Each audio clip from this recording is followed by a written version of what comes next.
Hello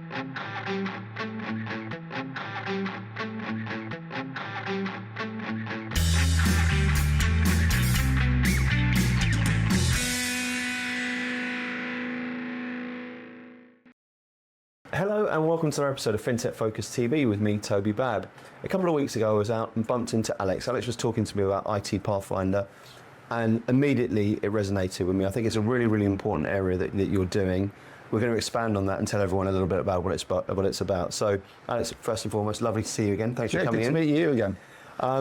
Tell us a little bit about it. Tell us the origin story of yourself first and foremost and how IT Pathfinder came about.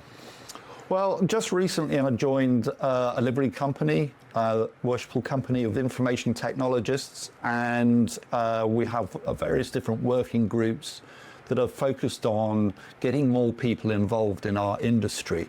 And we visited the Hammersmith Academy about 3 years ago and spoke to them about how do we get more of the children interested in the IT career path. What was kind of interesting about it was that a lot of children at that school had seen a bit of a challenge because they felt like you had to have a degree to get into IT. And certainly my experience has been, you know, we've got a variety of jobs that are available in the IT sector, and really not all that many of them need a degree to get into them. So, for example, we've got development, which obviously might need some computer science background. But if you've got support or testing or user experience experts, do they really need a degree to get into that particular role? And so we thought, well, here's an opportunity to go and build a website with a number of resources that first of all explained, look, you've got an opportunity to come in regardless of what your educational level is, and to show where you could go within the IT sector, within financial services, with or without various different qualifications. That education piece, right, is so important because I think people do think of it as sort of almost insurmountable, you know, a difficult area to get into. And certainly what was interesting as far as the Hammersmith Academy was that quite a few of the children were unable to go and get the funding to go to university. And so had written off that career path because they couldn't even get a student loan because of their background, for example. So we felt we could do something about it, and that's why we started that project on this website. And tell us a little bit more about the build of the website. What it's you mentioned there is a sort of resource and an education piece, etc. But tell us a little bit more about what it's there and how it works. And so what we wanted to do was to first of all explain how IT is involved within financial services and the various different roles we've got within financial services. Now, then what we wanted to do is actually explain that somebody's aptitude and natural skills would actually fit some of those roles better than others. So, for example, if you're a fastidious, into the detail type person, then actually you could be quite good at IT testing, for example. Or if you were a gamer and was really interested in the look and feel of how your gaming worked, you might actually be quite good at user experience and the user experience consultancy around designing a new application, for example.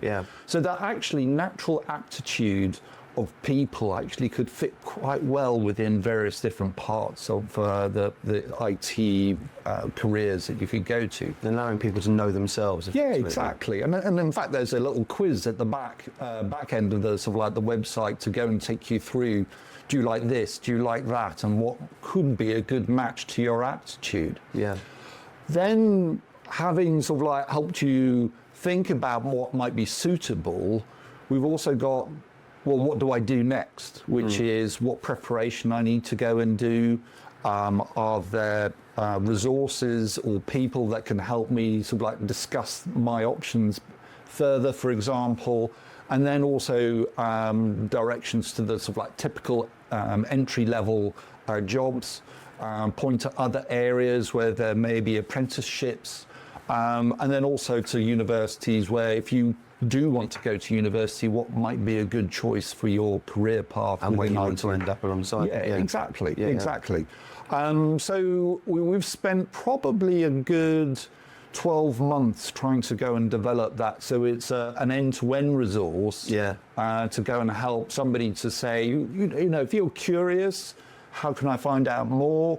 And then if you like what you see, what do I do next? Yeah, I think that's always the important part of it, isn't it? What can I do next and where can I go? And when I went through it, when you sent the link over for the first time, I think it was just really clear. It's got a beautiful run through, hasn't it? It allows people to sort of go on that journey and think about it. When you were talking there about the sort of aptitude areas, there's a couple of campaigns for the armed forces which have sort of sprung to mind, which you might have seen, where they sort of have kids who are gaming, for example, and work out where that translates across to different areas of the military and how these sort of skills are transferable. I do think that's a really important part of it, because I see people sort of get very dogmatic about what they can and can't do and pigeonhole very early about who and what they should be and where their careers move out to. And I think a little bit more thought and creativity around what that can look like and where they can get into it. Because I use the word unsurmountable. Inaccessible is the word people are saying that's not for me, that's for someone else. That's something which other people can't get to. But I think we speak a lot through this podcast, but particularly when my colleague Nadia does DEI discussions, which I know you've been on as well in the past. I think the more we can talk a bit about people having diversity of thought from people from different backgrounds and different areas, I think the more successful businesses become off the back of that. That can only start with people who are able to look to it and say, this is where my skills lie, this is how they can translate into a career within this space, and this is how I do it, which is exactly what you do on the tin, right? Yeah. And I think it's really important, regardless of what your background is, if you've got a natural aptitude which will allow you to flourish maybe in your first job or your second job, and you've got the right attitude to go with it, if you're flourishing and you've got the natural aptitude and you also feel like this is something that works well for me, rather than trying to twist yourself into an odd shape, then you should do well, and you get recognized for doing well. And then you can take choices later on in your career. But I've certainly seen a lot of people sort of like go into those entry-level roles, dare I say, back into the 90s, who are now who are doing really, really well in our current age now, but it played to their natural abilities. Yeah. And I'd really like to see that happen again. Yeah. And it's, we go on about any background. We don't want to go and have any sort of like sexist attitudes on this either. We want to go and make sure that the opportunities are equally available for boys, girls, and whatever. Well, that's the entry point. So we do a lot of work talking about the percentage of quite honestly, fairly poor, in fact terribly poor gendered balance within the technology space, and a lot of that you can trace back to schooling and interest and all that sort of thing. But also, look, that's where a certain demographic goes, or what certain skill sets are, etc. And it doesn't necessarily lend itself. I think if we get there and we talk about that natural aptitude piece, it becomes completely irrelevant. It's about what you can do and where you can go and where you can thrive in it. And we, both you and I know, having been in this industry for a long time, just about how significant having a diverse workplace can be and successful it does. And that doesn't start by just magicking people out of nowhere halfway through their careers. Yeah, absolutely. It comes from starting early and having more people enter into the industry and solving the problem early to fix it later on. And I think that's a really important aspect. The other thing I want to tie into what you just mentioned was the look, let's educate and showcase that sort of thing from the site, but then also that next step piece. So once people have seen that and seen what's available, how does IT Pathfinder help people then connect and move further forward? Well, take those next steps. Yeah, I mean, there are a number of organisations that we already refer to within that website that can help develop the idea into, let's say, putting stuff into your kit bag ready to start. So we've got references to Teach Yourself Programming, or to organisations that can mentor you into the industry as well. And also, as I said, links to go and get an apprenticeship, for example. But, apprenticeships can be just as difficult as getting into university, top university degree as well. So I think it's really important that we help people think about how do they directly apply for jobs, and we've made links to various different job sites. But also, I think I'd really like to get more support organisations on board to go and scale that capability to say, well, what else could somebody be doing to make them better qualified for the IT sector, not by education, but by experience? So if there's anything that people have to offer as far as mentoring is concerned, we'd love to hear from more people about that as well. Yeah. Whether it's organisations or companies that can help with mentoring. But there are some sort of like charities out there that help in this space as well. Have you seen people engage with that sort of thing? Have you seen employers sort of talking to you so far and talking about the sort of roles they can do? Have you seen them sort of reaching out for mentoring? Is this the next natural step for what you're trying to do? My own company is sort of like a consultancy. We talk to some of the major players within the financial sector, trading venues, buy side, sell side, and the people that I've generally been talking to are quite interested in what they can do to help.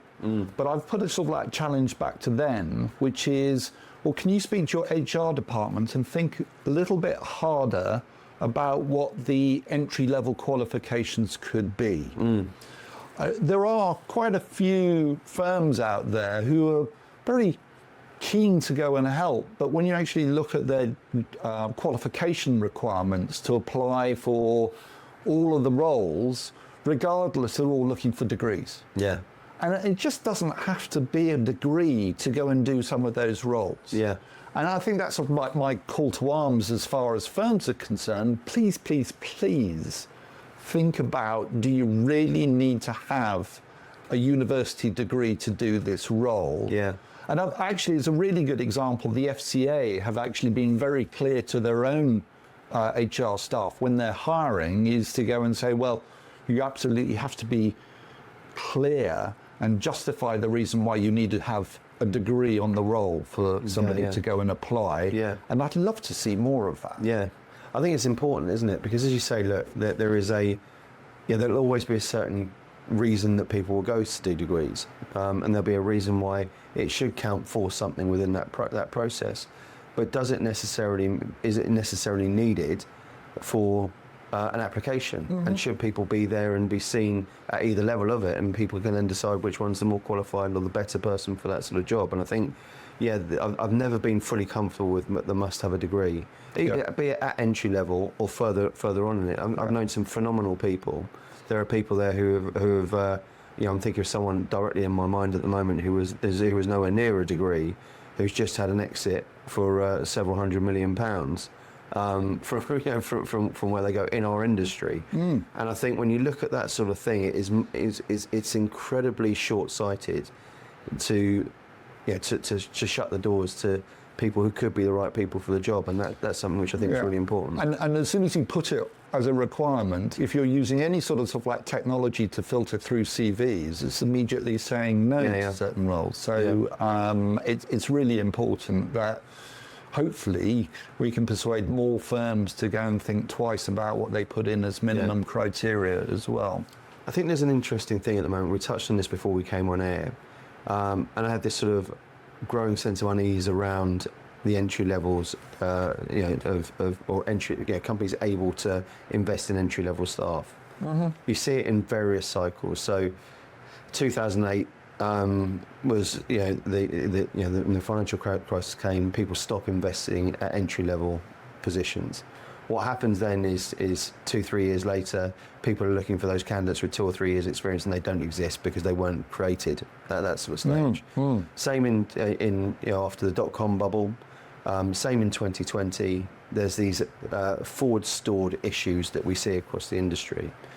right now, there is a climate that makes it difficult, and for a number of reasons, for companies to invest in entry-level talent, be it with degrees or without degrees.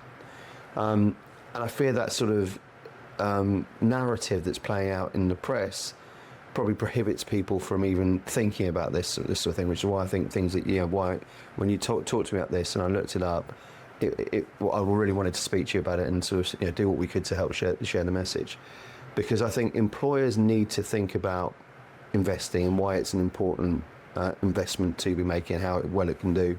The company I mentioned to you beforehand invested in two people very, very early on in their career who ended up becoming the Chief Growth Officer and the CPO. Mm-hmm. And it had phenomenal, that trust came back tenfold for that business very quickly because they backed absolutely that sort of stage. And I think there is a self-inflicted wound that we're storing up in this industry and probably in this country by making it more and more difficult to invest at youth, at graduate and entry-level positions. So, your advice for companies who would be looking to do that and why it's important to get into that sort of phase, first and foremost, and then I'll come on to your advice for people who are thinking about moving into it and how they can do that in a challenging climate as well. But let's take one question at a time. Yeah. So, and I think that employing at a grassroots level does inspire, let's say, a commitment from individuals, especially when they're getting their first role. If you're getting a level of commitment for the right role, for the right aptitude, in an environment that they can go and flourish because it matches well to their capabilities, then I think you're actually getting far better value than you might do if you might be offshoring, for example. Or giving it to an AI agent. It was really interesting to go and see. I was at a conference in Amsterdam a little while ago, and actually there was some discussion about whether AI was going to replace some of like the entry-level analysts at an investment firm, for example. I asked that question, and I got a response back, no, Alex. What it enables the entry-level associate to do is to go and produce far better research input into their role because they were given the tools and they were allowed to expand their curiosity. Yeah.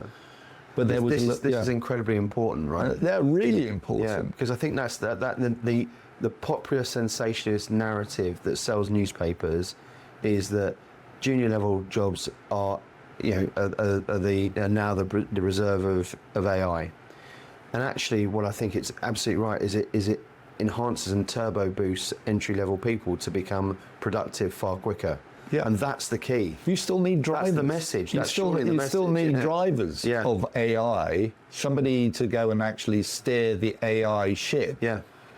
Because number one, sometimes AI can make some blatantly obvious mistakes. Yeah. And you need somebody with human intuition to go and say, I'm not quite on board with that. But number two is to go and actually leverage AI and actually go and say, well, I want to ask this question, and then with curiosity, and to encourage that curiosity to go and ask more questions to get more out of the AI to help somebody do their job right. Yeah. I want to touch on something else because I know I also asked you the question about why employers should do that, so we'll come on to that, hold that thought as well.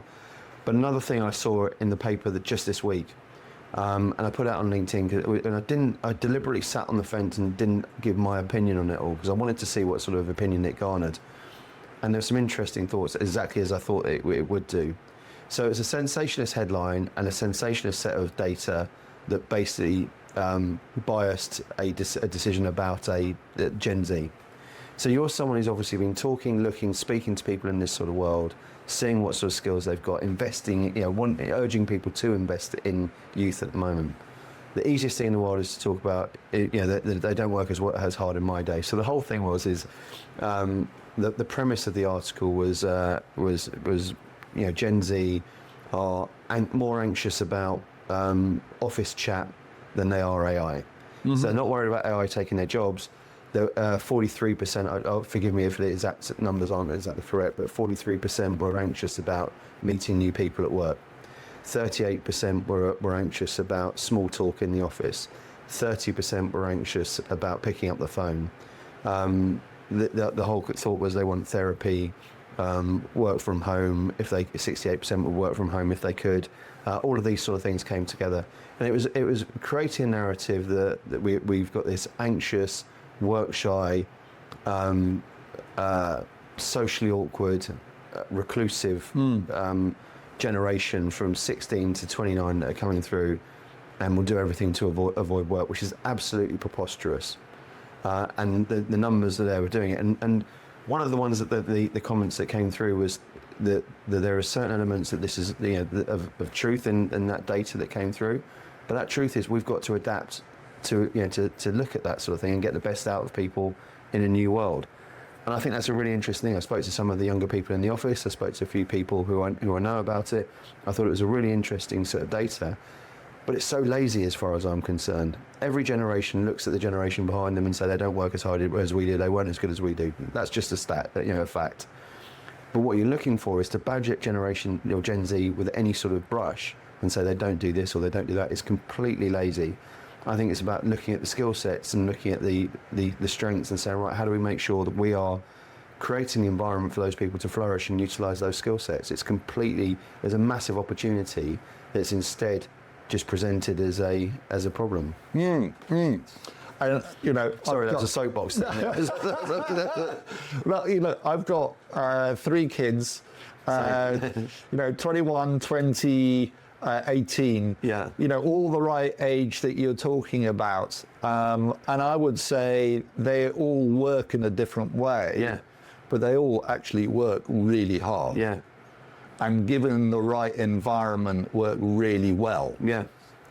They do operate in a completely different way than I would necessarily, but they actually bring their skills along in a different way that would just if you framed it in a different way, are really, really useful, and they can be even more productive. Yeah. They just operate in a different way. Yes, their social norms are different. You don't see necessarily any of my children, for example, pick up the telephone and have a telephone call. What they tend to leave is voice notes with each other. In some respects, that's quite efficient. Yeah. They're not necessarily being held in a conversation, which number one, they'd much rather have face to face. Yeah. And number two, they don't see necessarily the need to go on and on and on about a particular subject in the same way you and I might have done in our teenage years. But that's just a different way of working. And in fact, yes, they are socially different, but I wouldn't say socially awkward. Yeah. And they do operate in a different way. And we need to bring that to the workplace as well, and actually think about how do we take advantage of that. Which comes back down to exactly what you're talking about natural aptitude and where people's strengths can go and play to what they do. I mean, I think back to the first time I worked in the financial sector. You needed to be able to go and converse really well on the trading floor with the traders, and I was from a technology background. You needed to work out how to communicate well. And my first project was technology was seen in a very different way then as well, wasn't it? Sort of like keyboards were for sort of like hitting with your shoe or something like that. Because the first job I did was to change the market data system on the life trading floor. Yeah. And we used that actually as an example in some of the materials that we share back to what I'm looking at, which is, look, this is what the trading world used to look like, which is all of these open outcry trading floors with people screaming at each other. And then to go and show, well, how does it work today? You've got somebody who's in front of their screen looking at trading ladders on their screen and sort of saying, imagine you've got 6 of those trading pits. This guy's actually trading all of those trading pits at the same time on one screen. You can see how IT makes this more efficient. Yeah. And he's talking in a completely different way. You can see the trader talking in a completely different way to his counterparties where he needs to, or to his sales desk, than how it used to happen on an open outcry. I mean, some of the old videos. Some of the old videos are great. Yeah, thank God. Yeah. Still on Cinefilm somewhere. Yeah. Or on YouTube. True. I did find some stuff from my university days that has found its way onto YouTube at this stage. So less said about that, the better. Yeah. Don't look for it. I shan't. Alex, talk to us a little bit about, as you say, getting the message out there, employers, and what you're looking to do next with the whole process. Well, from a student perspective, I really want to go and get more and more students aware that this is a resource out there. Yeah. So anything that we can do to publicise that to people who are watching this, to tell their children to look at it, to get the word out to a number of other organisations that might echo what we're doing on our website. We are actually about to start a social media campaign on TikTok that will actually pull people towards our website as well. Yeah. So a few dances ready for them, have you? Not me, thankfully. But if people see our material on TikTok, for example, amplify it. Yeah. Okay, we want to go and get that resource out as wide as possible, so it's helping as many people as possible. Absolutely.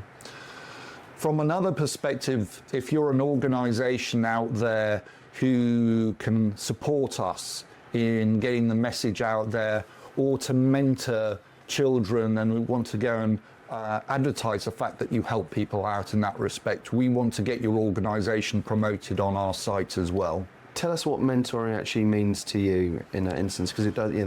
There are different things to different people, right, and different levels of intensity and input and all that sort of stuff. But what does that look like to you? So there's two parts to this. How do I get technically equipped to do this job, which I think I've got aptitude for? Yeah.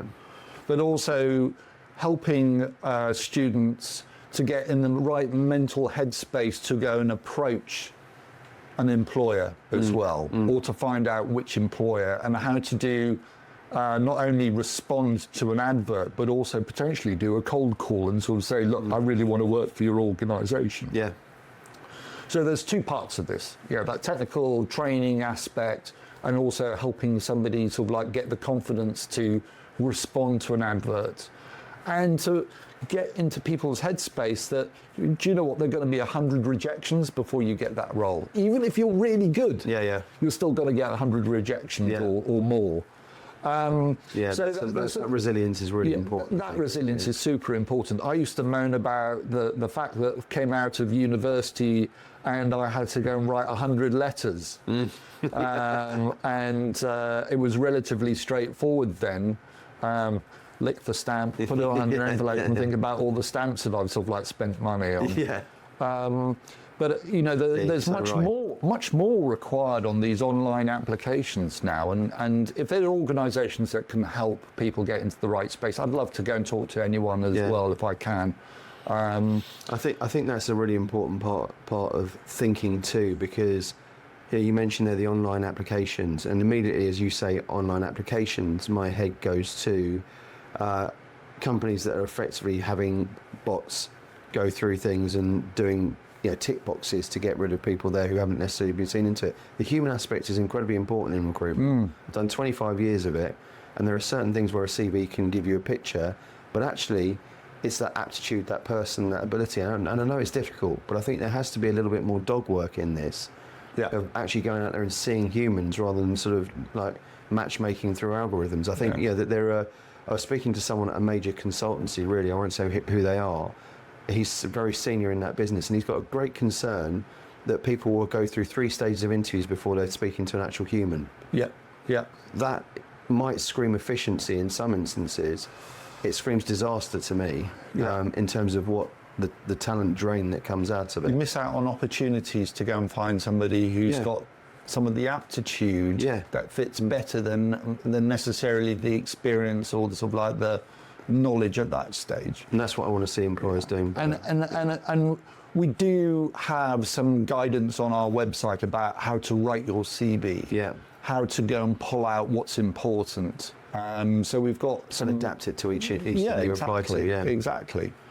And then to get back to sort of like the final thing, I would really sort of like make that call to the industry, which is I know I said it before, is talking to potential employers. Think about if you're looking at hiring at a particular role, what do you really need as far as qualifications to fulfill that role? Yeah. And maybe also ask that question, do you need to offshore this role, or could you actually get maybe similar performance from somebody that you need to nurture a little bit more as an entry-level role, but you'll get so much in return for actually that small amount of nurturing at the beginning. Yeah.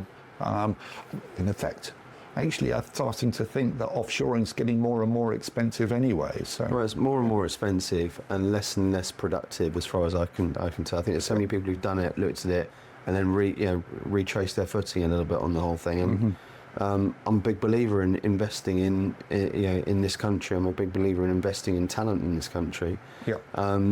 And I think it's great, as I said, look, as soon as we briefly bumped into each other, you immediately spoke about this, and I knew that I really wanted to sort of, get you on board to talk about it. I think it's incredibly important. So, Alex, thanks so much for coming into it. So people they're looking at this, let's give it one last plug, tell them where to find it, and how they can reach it. itpathfinder.org.uk. There you go. You've heard it. Get involved. Alex, lovely to see you. Thanks so much for coming in. Thank you. And thank you all for watching. We will see you soon on another episode of FinTech Focus TV. Thanks a lot.